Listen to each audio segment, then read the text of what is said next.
Para aprendermos na prática o funcionamento de um balanço patrimonial, avaliaremos essa demonstração na apresentação de resultados de uma empresa. Aqui estão os dados do ativo de uma empresa. Além de fornecer os dados detalhados, a empresa compara os resultados do mesmo trimestre no ano corrente, coluna do primeiro trimestre de 2020, em relação ao ano anterior, coluna do primeiro trimestre de 2019. Esse tipo de análise é chamada de análise horizontal, que consiste em comparar cada uma das contas do período corrente com as contas do período anterior. Por exemplo, podemos observar que o ativo circulante no primeiro trimestre de 2020 foi de R$ 6.370.281 e de R$ 4.681.755 no primeiro trimestre de 2019.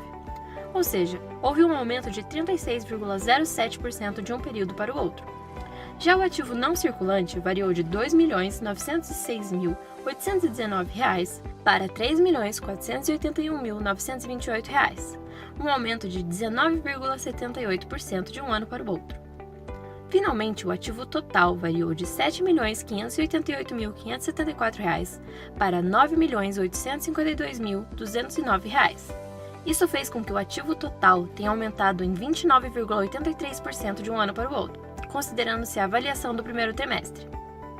Outra maneira de avaliação é a análise vertical, que consiste em avaliar as contas do mesmo período em termos percentuais. Por exemplo, avaliando-se o ativo do período do primeiro trimestre de 2020, pode-se concluir que a empresa possui um total de R$ 6.370.281 em ativo circulante, enquanto que R$ 3.481.928 são relativos a ativo não circulante. Portanto, o ativo circulante é responsável por 64,8% dos ativos, enquanto o não circulante é responsável por apenas 35,3%. Vamos agora fazer a composição percentual dos ativos circulantes. Caixa e equivalentes à caixa, 8,4%. Clientes, 23,1%. Estoques, 61,7%. Tributos a recuperar, 1,9%. Outras contas a receber, 4%, e despesas antecipadas, 0,9%. Já a composição dos ativos não circulantes é a seguinte: depósitos judiciais, 0,9%, tributos a recuperar, 1,9%, imposto de renda e contribuição social diferidos, 0,6%, outros créditos, 9,7%, investimentos, 0,1%, imobilizado 50,8% e intangível 35,9%. Portanto, podemos ver que os seus ativos mais relevantes para os ativos circulantes e não circulantes são, respectivamente, os de estoque e de imóveis. A análise vertical também poderia ter sido feita para o período do primeiro trimestre de 2019. Aqui estão os dados do passivo e do patrimônio líquido da empresa. Aqui também faz-se uma análise horizontal. Por exemplo, pode-se observar que o passivo circulante no primeiro trimestre de 2019 era de R$ 2.876.848, chegando a R$ 4.096.120 no primeiro trimestre de 2020. Isso representa um aumento de 42,38%. Já o passivo não circulante variou de R$ 1.128.711 para R$ 1.519.757, representando um aumento de 34,65%. O patrimônio líquido era de R$ 3.583.016, chegando a R$ 4.236.332, ou seja, houve um aumento de 18,23%. Finalmente, o total do passivo e do patrimônio líquido variou de R$ 7.588.575 para R$ 9.852.209, correspondendo a um aumento de 29,83%. Ao fazer uma análise vertical do primeiro trimestre de 2020, observa-se que a empresa possui R$ 4.096.120 de passivo circulante, R$ 1.519.757 de passivo não circulante e R$ 4.236.332 de patrimônio líquido.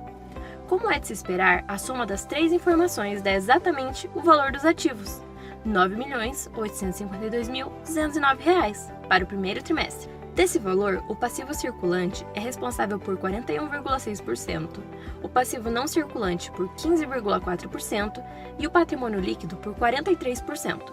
A divisão percentual do passivo circulante se dá da seguinte forma: fornecedores 68%, empréstimos e financiamentos 13%, salários e encargos sociais 7,2%, impostos, taxas e contribuições 3,9%, dividendo e juros sobre o capital próprio 3,3%, provisão para demandas judiciais 0,7% e outras contas a pagar 4%. Já a divisão percentual do passivo não circulante ocorre da seguinte forma: empréstimos e financiamentos 57,9%, provisão para demandas judiciais 4,6%, impostos de renda e contribuição social diferidos 12,2% e outras obrigações 25,4%. Por fim, o patrimônio líquido é dividido percentualmente da seguinte forma: capital social 59%, reservas de capital 3,1%, reservas de reavaliação 0,3%, reservas de lucros 33,7%, lucros acumulados 2,3%, ajuste de avaliação patrimonial 0,71%, participação de não controladores 1,2% e dividendo adicional proposto 1%.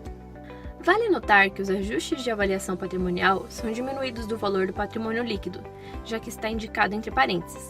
Possivelmente foi um ajuste em alguns parâmetros nos cálculos. Podemos concluir que, referentes ao passivo circulante, passivo não circulante e patrimônio líquido, os maiores custos são, respectivamente, os relativos aos fornecedores, empréstimos e capital social. O mesmo tipo de análise vertical também pode ser feito para o período do primeiro trimestre de 2019. Se você gostou do vídeo, não se esqueça de curtir, se inscrever no canal e ativar o sininho. Para saber mais sobre economia, finanças e estratégia, entre em nossas redes sociais.